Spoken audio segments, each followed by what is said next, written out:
ವೀಕ್ಷಕರೇ, ಸಾಕ್ಷಾತ್ ಆ ಮಹಾಲಕ್ಷ್ಮೀ ದೇವಿಯೇ ನಿಮ್ಮ ಮನೆಯಲ್ಲಿ ನೆಲೆಸಬೇಕು ಅಂತಂದ್ರೆ ನಾನು ಹೇಳುವಂತಹ ಈ 3 ಗಿಡನ ನಿಮ್ಮ ಮನೆಯ ಮೇನ್ ಡೋರ್ ಮುಂದೆ ಹಚ್ಚೋದ್ರಿಂದ ಸಾಕ್ಷಾತ್ ಆ ಮಹಾಲಕ್ಷ್ಮೀ ದೇವಿಯೇ ನಿಮ್ಮ ಮನೆಯಲ್ಲಿ ನೆಲೆಸ್ತಾಳೆ.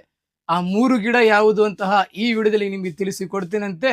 ಈ ವಿಡಿಯೋಗೆ ಒಂದು ಲೈಕ್ ಅನ್ನ ಮಾಡಿ ಮತ್ತು ಜೈ ಮಹಾಲಕ್ಷ್ಮಿ ಅಂತಹ ಕಮೆಂಟ್ ಅನ್ನ ಮಾಡಿ. ಮೊದಲನೇದಾಗಿ ತುಳಸಿ ಗಿಡನ ಹಚ್ಚೋದ್ರಿಂದ ನಿಮ್ಮ ಮನೆಯಲ್ಲಿ ಸದಾಕಾಲ ಪಾಸಿಟಿವ್ ಎನರ್ಜಿ ಎಂಬುದು ನಿಮ್ಮ ಮನೆಯಲ್ಲಿ ಇರುತ್ತೆ. ಎರಡನೇದಾಗಿ ಆಲೋವೆರಾ ಗಿಡ, ಈ ಗಿಡನ ನೀವು ಹಚ್ಚೋದ್ರಿಂದ ನಿಮ್ಮ ಮನೆಯಲ್ಲಿ ಯಾವುದೇ ತರಹದ ನೆಗೆಟಿವ್ ಎನರ್ಜಿ ಎಂಬುದು ಬರೋದಿಲ್ಲ.